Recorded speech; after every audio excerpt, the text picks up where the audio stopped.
Bonjour à tous, je m'appelle Brigitte Bacroix, je suis directrice de recherche au CNRS et je travaille au laboratoire des sciences des procédés et des matériaux, qui est un laboratoire propre du CNRS situé à l'université Sorbonne Paris Nord à Villetaneuse. Dans ce cours, nous allons parler de post-traitement en fabrication additive par la technique de compaction isostatique à chaud, dite CIC. Et pour ce faire, je vais suivre le plan suivant. Je vous ferai d'abord quelques rappels concernant les mécanismes qui sont mis en œuvre lors de la CIC et je décrirai les traitements standards qui sont généralement utilisés en fabrication additive. Puis nous verrons les principales modifications microstructurales qui peuvent être engendrées par ce traitement, ainsi que l'évolution des propriétés mécaniques associées. Ensuite, nous verrons quelques initiatives intéressantes qui permettent d'améliorer encore ce procédé dans le contexte de la fabrication additive toujours, pour finir par quelques conclusions.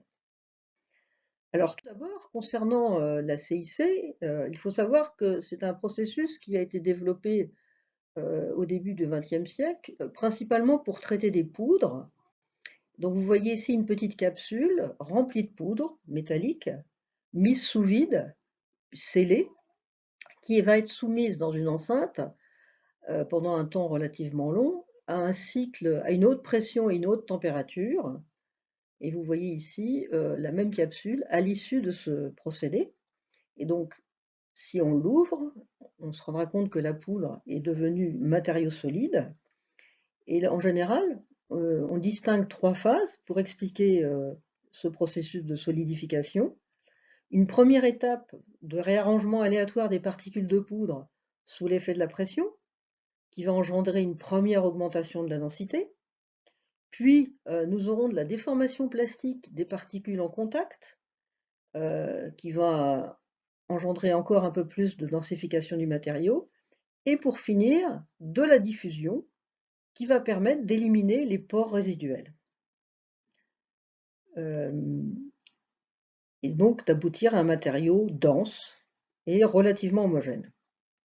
Alors sur pièce massive, on a bien évidemment de la déformation plastique locale et de la diffusion, qui est en général suivie par une migration des joints de grains et éventuellement par des changements de phase. Et donc ce que l'on constate, c'est que l'on a bien évidemment sur pièce massive comme sur poudre, densification du matériau, mais également réduction des contraintes résiduelles, comme dans pas mal de traitements thermiques haute température. Et on peut avoir également des mécanismes de recristallisation et de changement de phase qui vont bien évidemment impacter la microstructure et les propriétés mécaniques du matériau. Alors, toujours sur poudre, industriellement, c'est une technique qui est très bien maîtrisée par l'industrie pour obtenir des formes complexes, presque near net shape, en tout cas beaucoup mieux qu'en fabrication additive classique. Alors, c'est un peu moins vrai chez nous en labo, hein, parce que vous voyez ici encore une petite capsule sortie de notre machine.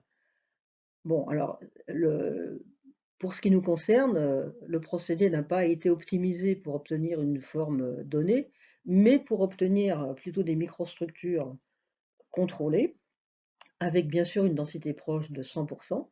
Donc vous voyez ici deux exemples de microstructures qui peuvent être élaborées par ce procédé. Une microstructure relativement homogène et biphasée dans un acier inox, et une microstructure plus intéressante, contrôlée, bimodale, avec des petits grains et des gros grains, élaborés au laboratoire à partir de poudre d'alliage TA6V. Donc ce procédé est intéressant, notamment en métallurgie des poudres, parce qu'il peut être appliqué à des matériaux très variés, des alliages métalliques à haut point de fusion, mais également des matériaux composites et des matériaux céramiques. Et il peut même permettre l'assemblage de matériaux sans ajout de métal d'apport par simple soudage-diffusion. Et ça a déjà été testé dans un certain nombre de couples matériaux. Et vous avez ici la photo de l'équipement dont on dispose au laboratoire, qui est environ 2 mètres de haut. Maintenant, en fabrication additive, donc ce traitement est utilisé depuis assez longtemps pour réduire la porosité. Mais on ne trouve pratiquement aucune étude qui a conduit à optimiser finalement ce traitement thermique. Et les traitements thermiques proposés, qui font parfois partie de normes, sont en général issus un peu de façon empirique de la connaissance des traitements thermiques classiques qui peuvent être utilisés pour les différents matériaux. Ce que l'on constate, c'est que en général, la pression varie peu, hein, c'est le plus souvent réalisé aux alentours de 100 MPa. La température est en général assez élevée, elles peuvent être même plutôt au-dessus du transus pour les aciers, plutôt en dessous pour les alliages de titane. Mais bien sûr, rien n'interdit de faire le contraire. Mais tous ces traitements standards de CIC sont caractérisés par une vitesse d'eau chauffe et de refroidissement lente de l'ordre de 12 degrés par minute, qui est imposée par le dispositif lui-même, puisque la mise en pression et la mise en température sont simultanées. Donc je vous ai dit qu'il y avait peu d'études systématiques des effets température et pression. Il y en a quand même quelques-unes. Je vous en montre une ici, qui est illustrée par cette figure, qui représente le taux de porosité en fonction de la température de CIC et de la pression dans un Connell 718. Et l'on voit qu'on a une influence majeure de la température, notamment aux plus hautes températures, sur la réduction de la porosité, mais bien sûr, tout en imposant une certaine pression. La température seule ne suffit pas, bien évidemment, à réduire la porosité. Donc, ce traitement, il est principalement utilisé pour réduire la porosité, et là, les exemples sont nombreux pour montrer que ça marche bien dans tous les alliages. Donc, vous avez ici un exemple sur un alliage d'aluminium, où vous voyez la disparition des plus grosses porosités après CIC. De la même façon, dans le titane, vous voyez la disparition des plus grosses porosités après CIC, tout comme dans un acier ferrito-martensitique, où là on compare le matériau brut du matériau traité thermiquement, qui a peu d'effet, ce traitement thermique a peu d'effet sur la réduction de la porosité. À l'inverse, le traitement de CIC réduit drastiquement la porosité initiale. Et de la même façon, dans le matériau traité par CIC et traitement thermique, on a une diminution drastique de la porosité. Je ne vous montrerai pas de résultats précis concernant les contraintes résiduelles, mais celles-ci ont aussi été mesurées, alors de façon parfois plus ou moins directe, hein, donc parfois par diffraction, parfois par des mesures de déformation induite, mais plusieurs études font également état de la disparition des contraintes résiduelles après le traitement de CIC. Alors, bien évidemment, ces traitements vont induire, comme on l'a déjà dit, des évolutions microstructurales, puisque le matériau est soumis à une très haute température, même sous pression pendant des temps relativement longs. Et donc, on peut résumer sur ce tableau les différents éléments microstructuraux qui vont être modifiés. Donc, on a déjà vu la porosité, qui est résultant d'un processus de plasticité-diffusion. Et la réduction de cette porosité va impacter principalement les propriétés en fatigue, puisqu'on va supprimer des sites d'amorçage, en fait. Donc on a vu aussi que la taille de grain pouvait être impactée, parce qu'il y a diffusion et migration des joints de grain, et ou éventuellement des processus de recristallisation. Et cette modification de la taille de grain va principalement impacter les propriétés en traction. Si l'on a recristallisation ou transformation de phase, on va également modifier les textures cristallographiques qui vont jouer sur toutes les propriétés mécaniques. Les processus de transformation de phase vont aussi jouer sur la répartition des différentes phases, et notamment leurs proportions respectives, et ça va jouer également sur les propriétés mécaniques en traction.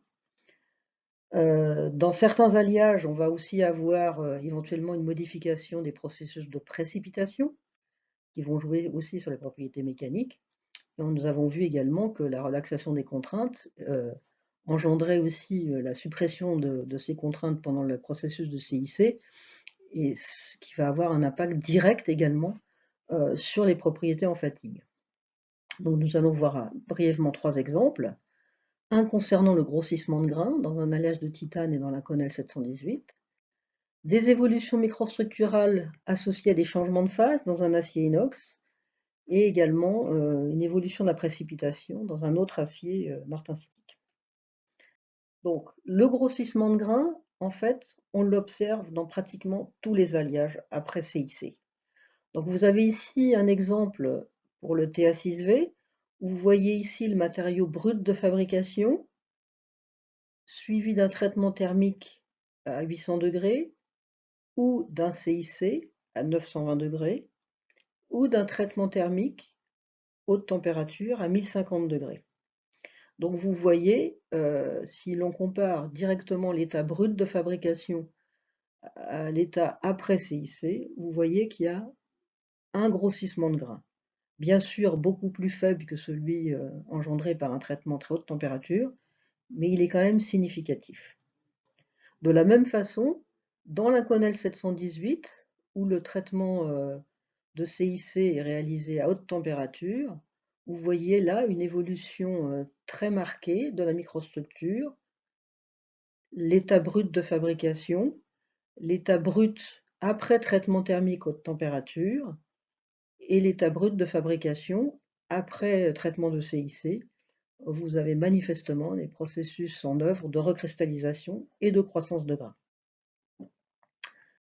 Alors pour ce qui est de la transformation de phase, on peut l'illustrer dans un acier inox, où je vous ai dit qu'en général, les traitements de CIC étaient faits à une température au-delà de la température de transformation de phase.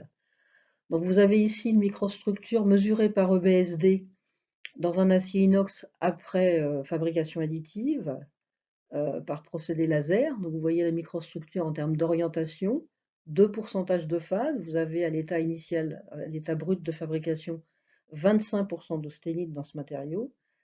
Et la microstructure représentée par ces sols joints de grains et sous-joints vous montre une microstructure relativement fine. J'ai rajouté également un exemple des défauts que l'on peut rencontrer dans ce matériau à l'issue de la fabrication additive. Vous voyez des défauts de l'ordre de 50 microns de taille. Après un traitement de CIC, on observe déjà une réduction importante du nombre et de la taille des défauts qui restent, une disparition complète de l'austénite, et puis la microstructure en joint de grains indique une légère croissance de grains. Donc, réduction du nombre et de la taille des défauts, ce qui était attendu, mais également suppression de l'austénite résiduelle, en fait, qui est principalement liée au fait que la vitesse de refroidissement est très lente, et puis légère augmentation de la taille de grain, associée au mécanisme de diffusion avant et après la transformation de phase. De la même façon, ce mécanisme peut aussi impacter la précipitation qui peut avoir lieu pendant un traitement haute température. Donc vous avez ici un exemple dans un acier martensitique, brut de fabrication, après traitement de CIC et après traitement thermique standard appliqué sur ces matériaux de normalisation et de tempering. La CIC a pour effet de provoquer bien évidemment une réduction de la porosité, mais également un grossissement significatif des inclusions, des oxydes de silicium en l'occurrence, et là encore une suppression de l'austénite résiduelle. A l'inverse, le traitement standard thermique a peu d'influence sur la taille des inclusions, aucune influence sur la suppression de la porosité, et ces deux traitements thermiques engendrent, à degrés divers, une homogénéisation de la microstructure. Donc la différence observée sur la précipitation et sur la porosité entre ces deux types de traitements entraîne une différence de comportement mécanique, où vous voyez que la CIC, appelée HIP ici en anglais, engendre un accroissement de la résistance mécanique. À l'inverse, le traitement thermique, lui, adoucit le matériau mais augmente sa ductilité. Donc pour aller un petit peu plus loin, dans le domaine des propriétés mécaniques, on peut déjà regarder, ce que provoque en général un traitement de CIC sur les propriétés en chargement monotone. Parce que bien évidemment, si on a une évolution de la microstructure en termes de taille et de forme des grains, en termes de texture et de répartition des phases, tous ces éléments vont jouer nécessairement sur l'évolution des propriétés en chargement monotone. Donc vous avez ici résumé sur ce tableau des données issues de la littérature concernant un certain nombre de données récoltées sur le TA6V. Vous voyez la limite d'élasticité en noir et la contrainte max en rouge. Après élaboration laser ou après élaboration par EBM, et vous avez les mêmes quantités après un traitement de CIC dans les deux cas. Donc vous voyez que le traitement de CIC provoque une réduction très marquée après la fabrication laser de ces contraintes, un peu moins dans le cas de la fabrication EBM. Cette réduction des contraintes est associée à une augmentation significative de la ductilité. Vous avez ici des exemples sur TA6V toujours de courbes de compression obtenues sur un état brut, sur le même matériau traité après CIC, et donc où là il y a une augmentation très significative de la ductilité. Elle est moins importante si le matériau a d'abord été traité thermiquement, mais elle reste là. Et bien évidemment, la porosité va également jouer sur la ductilité, parce que si l'on représente pour ces essais la porosité en fonction d'allongement en traction, pour le coup, vous voyez ici que cet allongement en traction est d'autant plus grand que la porosité est réduite. Donc, la réduction de la porosité, des contraintes résiduelles et les évolutions de microstructures, principalement le grossissement de grains, impactent de façon significative sur la résistance mécanique et la ductilité de façon classique. On diminue la résistance et on augmente la ductilité. En fatigue, ce qui joue principalement, ce sont surtout la réduction de la porosité et des contraintes résiduelles, même si bien évidemment toutes les évolutions microstructurales dont on a parlé avant vont également jouer sur ces propriétés mécaniques. Et donc, on observe aussi de façon générale, là encore sur le TA6V, une amélioration significative des propriétés en fatigue, où vous voyez que la contrainte max que l'on peut imposer pour un nombre donné de cycles à rupture est largement augmentée par un traitement thermique de CIC comparé au traitement thermique standard et à l'état brut de fabrication. Mais il faut noter que dans certains cas, cette étape de CIC peut être suivie par un autre traitement thermique, par exemple un traitement de vieillissement, qui peut entraîner d'autres évolutions microstructurales, comme de la précipitation, qui peut être néfaste pour la fatigue. Et dans ce cas-là, il est un peu difficile d'extraire du traitement général l'influence du seul traitement de CIC. Donc ça, c'est ce qu'on observe dans la littérature pour un peu tous les matériaux qui sont traités comme ça. Euh, on a effectivement, lié à la réduction de la porosité des contraintes et des évolutions microstructurales, une modification majeure des microstructures et une modification des propriétés mécaniques en général. Maintenant, on peut imaginer améliorer le process en essayant de combiner les différentes étapes de post-traitement. Parce qu'en général, en fait, un matériau créé, élaboré par fabrication additive, s'il subit un cycle de CIC, peut subir également d'autres traitements, d'autres post-traitements, que ce soit des traitements de surface, des traitements de nettoyage, bien sûr, et des traitements thermiques. Donc, comment faire mieux? Ben, en essayant de combiner le plus possible ces étapes pour en réduire le nombre. Alors, il y a une première initiative intéressante qui a été trouvée il y a quelques années, c'est de combiner directement le procédé de fabrication additive avec celui de CIC. Alors comment? Eh bien, je vous ai dit que par CIC, on pouvait compacter de la poudre pour en faire un matériau solide. Donc là, ces auteurs ont trouvé un procédé astucieux pour créer une enveloppe par fabrication additive, et cette enveloppe créée par fabrication additive est remplie de poudre, qui est la même que celle qui a été utilisée à l'étape de fabrication, puis mise dans un enceinte de CIC, et à l'issue de ce procédé, on obtient une microstructure dense sans discontinuité entre l'interface, entre l'enveloppe et la poudre à l'intérieur. Et donc on voit ici un exemple de ces microstructures obtenues proches de l'interface.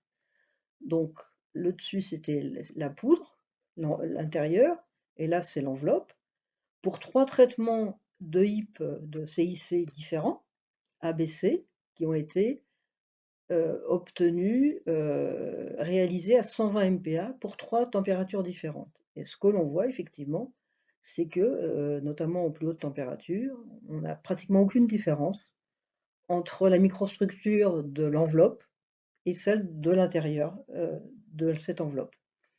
Donc ce matériau est caractérisé par également une forte augmentation de la ductilité par rapport à la même pièce élaborée par fabrication additive seule, parce que bien évidemment, eh bien, on a eu des processus de réduction de la porosité et évolution microstructurale.